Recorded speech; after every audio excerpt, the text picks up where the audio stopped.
किसान की 23वीं किस्त अटक गई, पैसा नहीं आया तो घबराइए मत। 5 टेक्निकल वजह और उनका समाधान। क्या आपके या आपके घर में किसी किसान के खाते में पीएम किसान सम्मान निधि योजना की 23वीं किस्त अभी तक नहीं आई है? क्या बेनिफिशियरी लिस्ट में नाम होने के बावजूद 2000 अकाउंट में क्रेडिट नहीं हुए? अगर ऐसा है तो घबराने की जरूरत नहीं है, क्योंकि हर बार किस्त अटकने की वजह एलिजिबिलिटी नहीं होती। कई बार इसके पीछे छोटे छोटे टेक्निकल इश्यूज होते हैं जिनकी वजह से डीबीटी पेमेंट रुक जाता है। अच्छी बात यह है कि इनमें से ज्यादातर समस्याएं घर बैठे ठीक की जा सकती हैं। आज के इस वीडियो में हम टेक्नोलॉजी के एंगल से समझेंगे कि पीएम किसान की 23वीं किस्त किन टेक्निकल रीजंस की वजह से अटक सकती है, स्टेटस कैसे चेक करें और किन चीजों को अपडेट करके आप अगली किस्त बिना किसी परेशानी के पा सकते हैं। Hi everyone, you're watching NBT Tech on the Go. I am your host Mohini Singh. तो चलिए वीडियो शुरू करते हैं। सबसे पहले एक जरूरी बात, अगर आपके खाते में अभी तक 23वीं किस्त नहीं आई है तो इसका मतलब ये बिल्कुल नहीं है कि आपका पैसा हमेशा के लिए रुक गया है। पीएम किसान पोर्टल पर भी बताया गया है कि कुछ मामलों में फिजिकल वेरिफिकेशन, ई-केवाईसी और एलिजिबिलिटी वेरिफिकेशन पूरी होने तक पेमेंट को अस्थायी रूप से होल्ड किया जा सकता है। वेरिफिकेशन पूरा होने के बाद पात्र बेनिफिशियरीज को किस्त जारी की जा सकती है। अब जानते हैं पहली और सबसे बड़ी वजह, ई-केवाईसी पूरा नहीं हुआ। आज पीएम किसान स्कीम में ई-केवाईसी अनिवार्य है। अगर आपने अभी तक ओटीपी, बायोमेट्रिक या फेस ऑथेंटिकेशन के जरिए ई-केवाईसी पूरा नहीं किया है तो आपकी किस्त रुक सकती है। सरकार बार बार किसानों से ई-केवाईसी पूरा करने के लिए अपील कर रही है।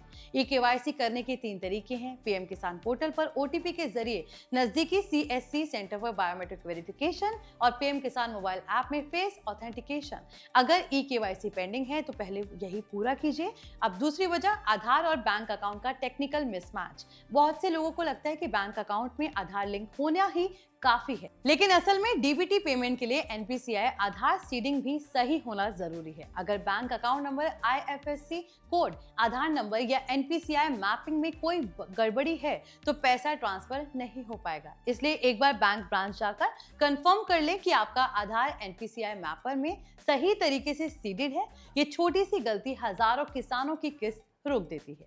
अब तीसरी वजह, लैंड रिकॉर्ड्स अपडेट नहीं है।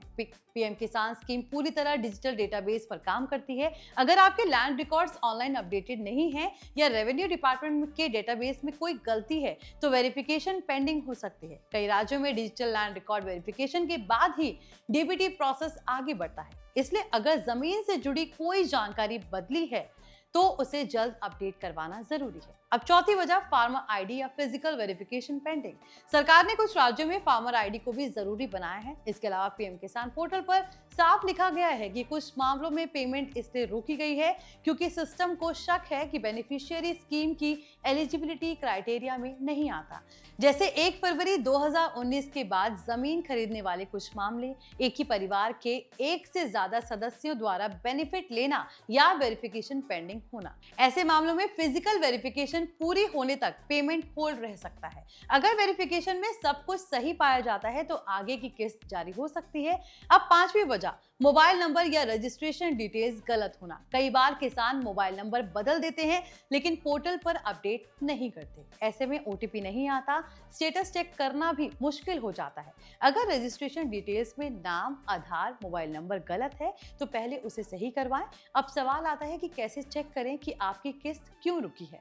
इसके लिए पीएम किसान पोर्टल पर जाइए, वहां नो योर स्टेटस वाले ऑप्शन पर क्लिक कीजिए। अब अपना रजिस्ट्रेशन नंबर या आधार से रजिस्टर्ड नंबर निकालिए। इसके बाद स्टेटस में आपको पता चल जाएगा कि पेमेंट प्रोसेस्ड है या फिर नहीं, ई-केवाईसी कंप्लीट है या नहीं, एफटीपीओ जनरेट हुआ है या फिर नहीं और वेरिफिकेशन पेंडिंग है या नहीं। यानी पूरा स्टेटस ऑनलाइन देखा जा सकता है। अब एक और जरूरी बात, अगर आपकी किस्त इस बार नहीं आई है लेकिन बाद में आपका वेरिफिकेशन पूरा हो जाता है तो कई मामलों में रुकी हुई किस्त बाद में जारी हो जा सकती है। इसलिए अगर आप एलिजिबल बेनिफिशियरी हैं तो जरूरी डॉक्यूमेंट्स और डिटेल्स सही रखना बेहद जरूरी है। अब कुछ क्विक टिप्स, ई-केवाईसी तुरंत कंप्लीट करें, आधार बैंक अकाउंट वेरीफाई करें, एनपीसीआई सीडिंग कंफर्म करें, लैंडिंग रिकॉर्ड्स अपडेट रखें, फार्मर आईडी की जरूरत हो तो उसे बनवाएं और पीएम किसान पोर्टल पर समय समय पर स्टेटस चेक करते रहें। ध्यान रखें किसी भी एजेंट या फेक वेबसाइट के चक्कर में ना पड़े। पीएम किसान से जुड़ी सभी सर्विसेज ऑफिशियल पोर्टल और सीएससी सेंटर्स के जरिए ही करवाएं।